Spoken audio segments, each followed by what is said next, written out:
On today's episode, it's going to be a little bit different than what you're used to with the Unapologetically Me podcast.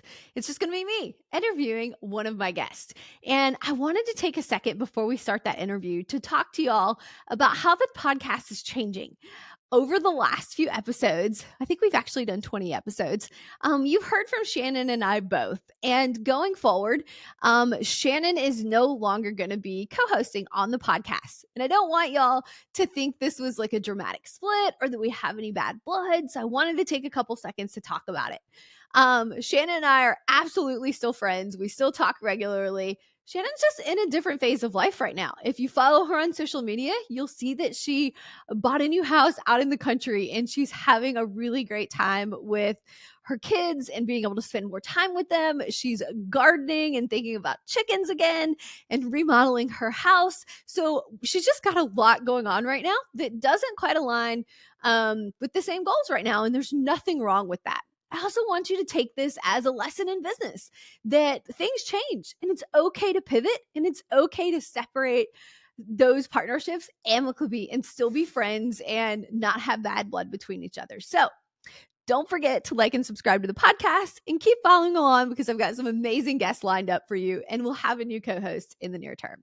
Talk to you soon. I hate reading. I don't have a morning routine. I don't have an agenda. I'm the world's biggest procrastinator. I have no sense of organization in my life, but I'll teach you all day long how to go raise money. I'm pregnant with my 5th child. I just turned 40 and I meet so many girls that are like, Heather, you're such an inspiration. I'm 35 and I'm not married yet. And I still hope to be able to have kids someday. Is that how you were feeling? Were you single at 35 thinking I may never get this opportunity to have kids? The very first amount of private money I raised was $390,000 for a single family home. And I did it in 21 days. Today on the show, we have Miss Amy Mahjoory, who, if you have not met before, she is the absolute queen of raising private money. And I'm so excited to talk to her about everything from real estate investing to raising private money to, I believe, even having a baby later in life, right? Later than a lot of people choose to.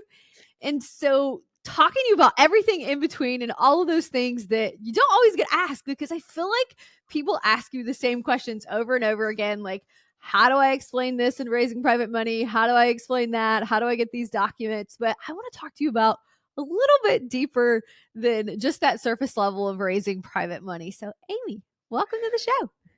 Thank you, my lady. It is great to be here. And you're so right. I would love to get into the personal side of things. All I do is focus on education, but of course, there's so much more to that, right? So yeah, I'm an open book. I'm excited to be here and just talk all things real estate or not. So let's start off with, how long have you been an entrepreneur? How long have you been on your own, not having like a regular traditional job? A job, 10 years, which is crazy because even when I worked corporate, which was for Dell Computers for 14 years, which I still can't believe that was like 9 lives ago, I was never a leader. I was never a manager of people. So becoming a business owner was never on my radar. Like, it's insane how much my life has changed over the last 10 years. But now I can't imagine going back to corporate America. I always say, if everything in real estate fails and I lose it all and there's no way to rebuild, I'll go wait tables or become a bartender. Like living in a van down by the river. I'm not doing that again. Yeah, like for real. Like the movie Office Space. It's so crazy to think of you that way, because anytime I'm around you, you have such a presence of confidence and you articulate things so well. I can never imagine you like not performing well in any situation that you're in. Oh, well, thank you so much. I think that's because, like you and so many others, like, I love what I do. And it's hilarious because I ended up leaving my job at Dell on great terms. I mean, I'm friends with everyone. I've converted some of my former peers into private money lenders. But before I resigned, I mean, I was doing the bare bones minimum. My boss at the time called me and was like, Amy, will you please just quit your job? Because I just got out of an executive review and they're about to put you on a performance improvement plan. So I was like, oh, okay, then I will leave on good grounds and go focus on real estate. Well, it seems like that has suited you well, because here we are 10 years later. And not only are you still focusing on real estate, you're teaching other people to do it also. Yeah, it's been amazing. I love it. And I'm not one of those people who has like a 5-year plan. I don't have a 1-year plan. I don't have a 1-month plan. I literally wake up and take it one day at a time. But I know right now, like I'm where I'm supposed to be. And I love number one, being a mom and a wife. And then number two is just having a greater impact. And my goal this year is to just impact 10,000 real estate investors on just helping them, whether it's through webinars or, live events, on just being able to grow and scale with access to private money. Okay, so I'm so glad that you said that you don't have this like where you want to be in 1 year or 5 years or whatever, because I hate the question when I get on a podcast or somebody in person like, Heather, where do you see yourself in 5 years? Where are you going next? What's going to happen in the next 10 years? And I have to say, I feel like people who either have an answer to that or they ask that question have not grown enough in their life to know that they have absolutely no idea. Because if I look back 5 years ago, I could have never freaking imagined where I am today. And if we talk about 10 years ago, like that lady from 10 years ago is dead. Like I am not even that person. I should have a different name. So I am so glad that you said you are not the person who wants to plan that out and think about where am I going to be in 10 years, because you Yeah. have the ability to grow so much, so freaking much, even in 1 year. You can't dream up where you will be then. No, seriously. And it's like, it took me a long time to admit in public, I hate reading. I don't read. I don't have a morning routine. I don't have an agenda. I'm the world's biggest procrastinator. I have no sense of organization in my life, but I'll teach you all day long how to go raise money. Like that's like the one thing I'm good at. I'm not joking. I'm like literally terrible at everything else. Okay, that I'm a is not great the one thing, because every time I see you, you have on the perfect outfit. Like you look amazing on stage every time you speak. So I'm really curious where you shop and how you're picking out your outfits. Okay, that's hilarious. I'm going to call out this girl. I won't mention who you are. I'm sure she'll be listening. So I wear the same thing. I wear the same clothes all the time, like gym clothes, the same torn up, stained tank tops. And I was at a meetup maybe 6 months ago, and this really sweet girl came up to me, and English is not her first language. She was being very nice and genuine. She's like, Amy, like I see you online and at all these events, but you're always wearing the same thing. Change your clothes. And ever since then, I'm like, oh snap. Like, But your dresses are perfect. You like they're this mix between, because you see some women who are like really articulate speakers and they wear like a pantsuit every oh yeah. time they go speak. I think like Hillary Clinton, right? But then Yes. but then you see these other women who wear these like adorable beach dresses and they don't quite like bring the authority that you want to on stage every time. And so you do this great job of having, it's like polished and professional, but it's still fun. Even the last event we were at, you had this cute belt you had added to the dress to make it look more like fun, but you still had the business vibe to give you the authority. You're doing a really great job with that. Thank you, girl. I've really been trying. My go-to is All Saints. All Saints sponsor me. It's All Saints. I get all my clothes from All Saints, my dresses, my ideas, because I am not a fashion forward girl. Like I have like one pair of shoes. I don't even know.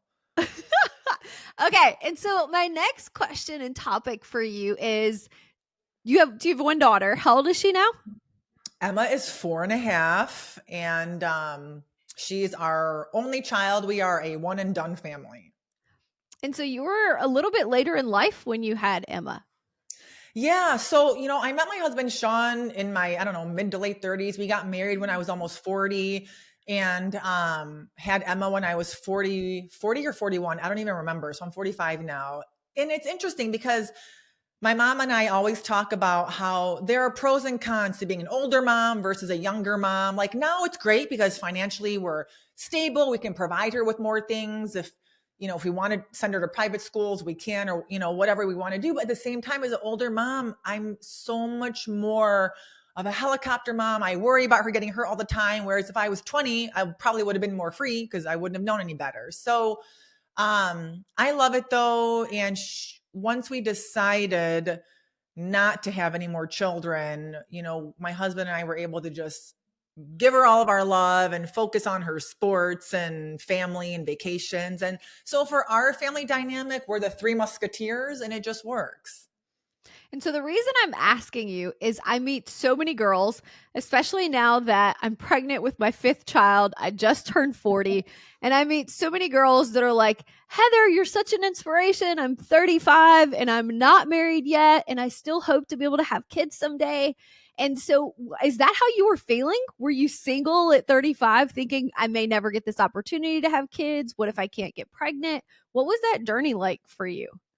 That's such a normal thought. And this is what's so crazy, especially with my Middle Eastern background and parents, is I have never ever been that girl who had to be in a relationship, who ever had a timeline. Even in my mid 30s, my mom and dad, my Iranian conservative in some way parents said to me, Amy, maybe you do or don't meet someone. We know you love children. We know you want to have a kid. They actually said to me, if you want to like have a kid, however, I don't know what they meant by just have a kid, adopt or have one. They're like, we will, I really don't know. My dad's dead now, so I can't get clarity on that. But they're like, we will help you raise it. Like it takes the village. And I was like, dang, guys, thanks. So even though there was no pressure personally, it was cool to have the love and support of my parents and aunts and uncles and everyone. And I was never stressed. Even like Sean and I, we broke up 3 times. He'll say 5, it was 3. We broke up 3 times. And I was like, if it works, it works. If it doesn't, I'm not going to force it. So, and I don't know what the key is, right? But ladies, don't force it because marriage is already tough enough. I don't disagree. And so I also read an interesting article. It was yesterday, actually, and it said that women who have babies at 40 and older are more likely to live to 100. I had never heard that Oh, before. I wow. need to send Thank it to you. you. Yes, Yeah. please, because I struggle with death. Dying, not to get dark here, it doesn't freak me out. I'm like, I don't want to die. I have FOMO. I don't want to miss out. Like, freeze my body, bring me back to life. So I will take that statistic. Well, the thing that I start thinking about, especially because my husband's 10 years younger, he's 29, he'll be 30 next month. And so with him wanting to, like, he really wants one more baby. And I'm like, dude, I'm old and I'm tired. I am going to be 58 years old at this kid's high school graduation. Like, let's hope I live until like I have grandkids from these children. So reading that article was pretty motivating to be like, oh, well, maybe I need more babies so that I live longer and can actually be a great grandmother.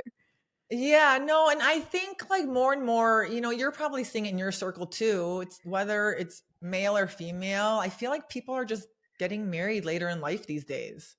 They are. And where I've kind of lived both lives, because I got married at 24 the first time I was married, and I had my first child at 27. And so, kind of living both lives, like you said earlier, there's really pros and cons to both. Right. And now I have enough kids that I've just been permanently pregnant and kind of been pregnant through that whole journey.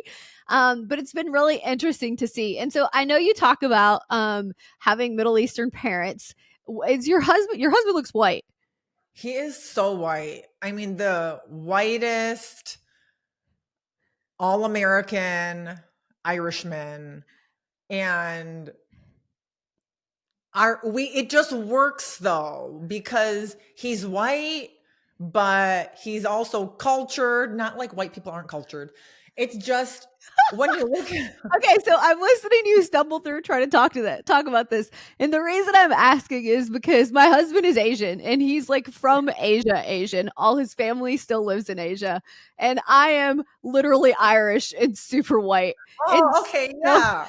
and so having that interracial marriage is something that like people talk about interracial couples and they talk about it more from this like societal standpoint of like what people think. And I don't give a crap what people think, but I wish Right. they talked more about like when you're married or as you're getting married, like the challenges and struggles that you will have that are different than what couples who come from the same culture have. Even the difference in like how you celebrate birthdays or like what families prioritize is so different, especially if the person you married or their parents came from that other country. Right. Yeah, and that definitely. So first of all, Sean and I we're both very lucky because we both like struck out with these amazing families. Like he could live with my parents without me. I could live with his parents, siblings. Like we're very like our foundation is very similar, but of course, like festivities and celebrations and the things, that they choose to celebrate versus what we choose to celebrate, and how we do it is very different. I need to do a better job of being more like accepting and accommodating instead of being like, we're being so dramatic. Like, why are we doing this and that? Whereas Sean, he's just like amazing, very adaptive. I mean, he speaks more Farsi than me. It's crazy. He comes from a very big family. And so I think that helps. His dad actually spent so much time in Asia. So he knows how to manage and navigate multiple relationships. They're very diverse with their life experiences. They're very well traveled. So it kind of works. But yeah, at the end of the day, being able to like navigate through all the different family traditions can be challenging at times. So I don't know. We just make it work. Yeah, it's been interesting too for us because we have a therapist we meet with once a week, because I swear there's something like every week that I'm like, you need to talk to him about that, because I Oh can't yeah, help you with girl. that. Yes. And so I think learning to appreciate the differences each other have instead of trying to make them like be like you is such a skill set. And that doesn't just apply to marriage. It's like your employees, your business partners, your Yeah. friends. Like, learning to appreciate your differences and remember that you're on the same team goes so freaking far in all relationships. Yeah, and that is my week. I need to do a better job of that. You probably get it, just being a business owner, very type A, controlling, like I'm never wrong. I mean, very seldom. But girl, I get, we have a therapist, and now it's just another coach, right? It's just another tool in our toolbox. It's all about how can we, at the end of the day, it's just communication. And I do remind myself, this is one of my weaknesses, is I don't take time to celebrate like the wins, whether it's personally or professionally. And you know, I might complain about how much we travel for family, whether it's my side or, Sean's side, but these are all first world problems. We're lucky we have family, we all get along, we love each other, we're healthy, we're happy. So that's the stuff I have to keep reminding myself of to be grateful for. You know, it's interesting that you mentioned that, because my kids complain about some really stupid crap. And so at Christmas, I bought everybody grateful journals, and they're literally these like super cheap things on Amazon. And everybody at the end of the day writes 3 things that they're grateful for. And so because we all eat dinner together pretty much every day. And so Yeah, I even love my that. little kids, I say, tell me, and it can, sometimes their things are like kind of cute and funny because they're not like realistic, but it gets them in that habit of, at the end of the day, telling everybody, like, tell me 3 great things about your day today, or 3 really things. And I think that's really trained my brain to be more grateful. But kind of like you, I suck at celebrating wins. I don't think I know Yeah. how. I know. And I don't know if it's because we're just like, what's the next milestone? What's the next goal? Okay, cool. Check mark the box. I did that. But looking back at things we've accomplished, it's like, no, that's pretty freaking amazing. And we should celebrate it. There's so much that we want to do. More so, I feel like, is like working moms and business women that, at least for me, like I don't take the time to celebrate it because I'm like, oh, check mark the box. I've crushed that goal or I achieved that goal. Now what? Now what? Now what?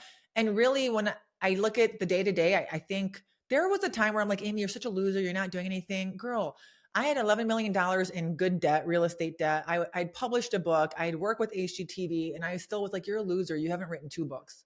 Like it's crazy. Look at what we've done. It's so much more than the average person. We should celebrate that. I agree. And thinking of, look at what you've done, we haven't talked much about your business side. And so I've heard you talk about your story, but I'm really curious. Walk us through how you raised money the first time you were raising money for a deal.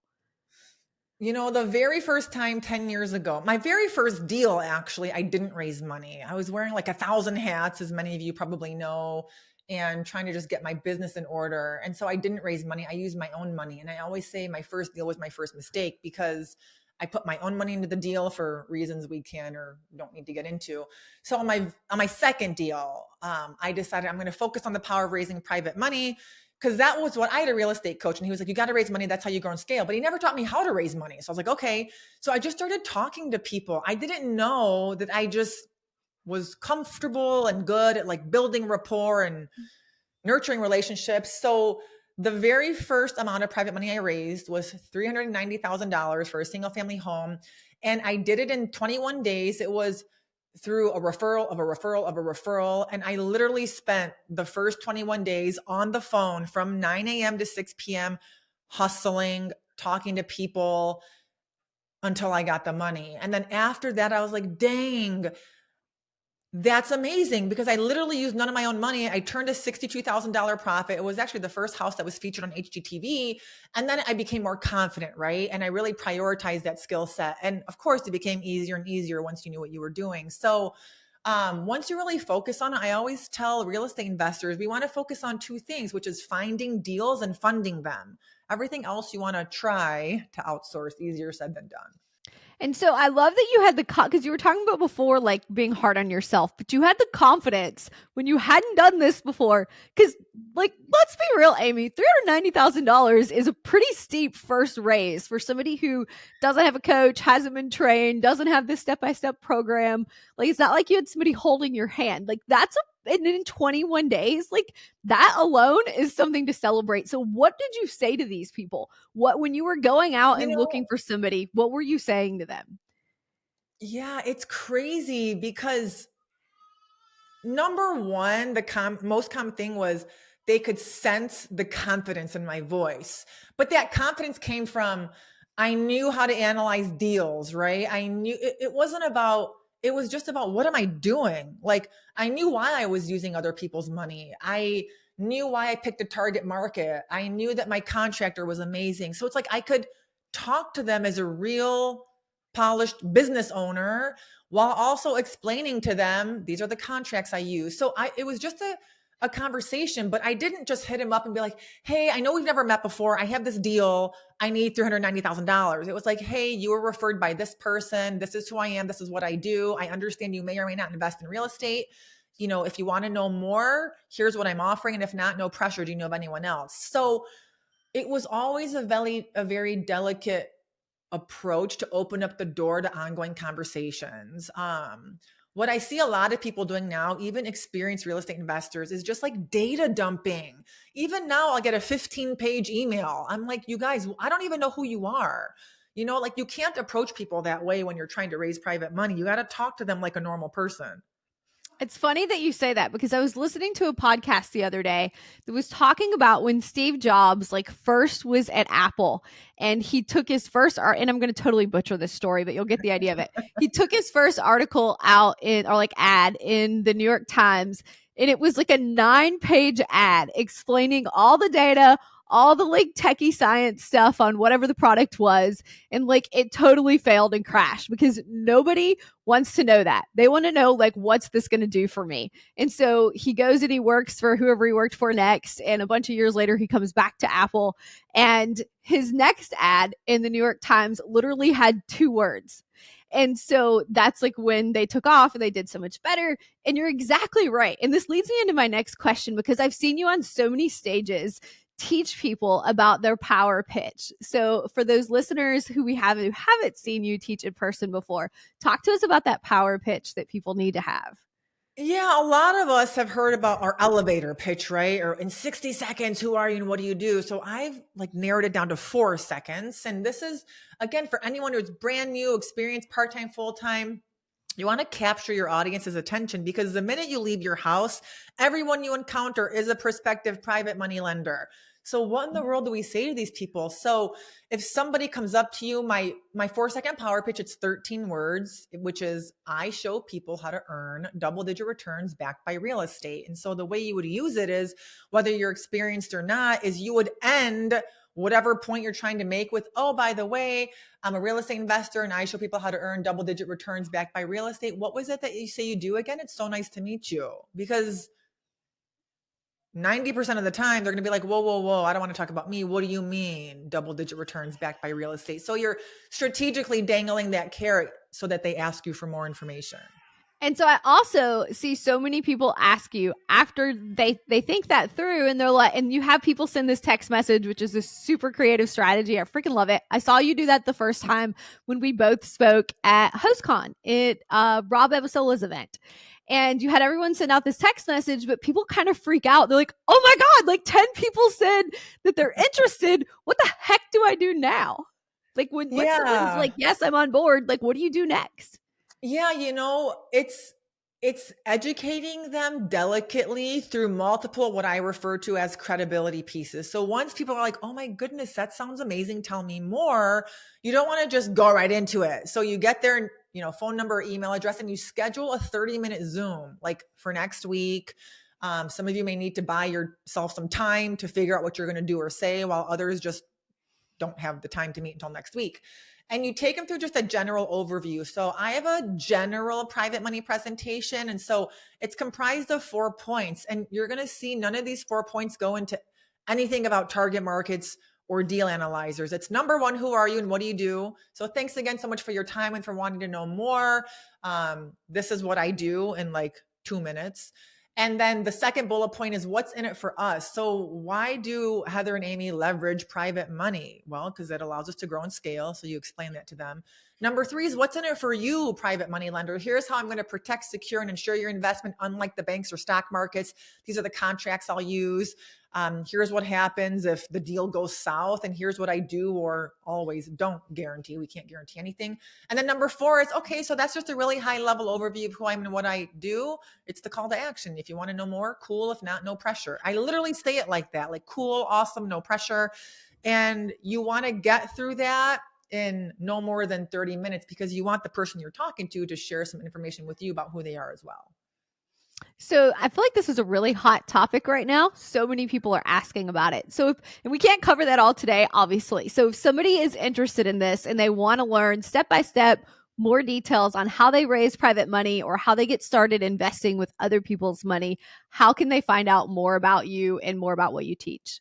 Yeah, absolutely. I'm doing a YouTube educational series right now in Bigger Pockets. You can check me out on YouTube, Amy Mahjoory, or on Instagram. I always respond in my DMs at Amy Mahjoory. And if you send me a question, I always record a video, tag you, and share it. So to a fault, I'm on social media too much. But we actually have a conference coming up in Austin, Texas, May 4th and 5th, where it's an implementation conference. We'll raise money live. So reach out to me. Let me know if you guys have any questions, and I'll do what I can to help you. Thanks for chatting with us today, Amy. I really appreciate you taking the time to share your story with us.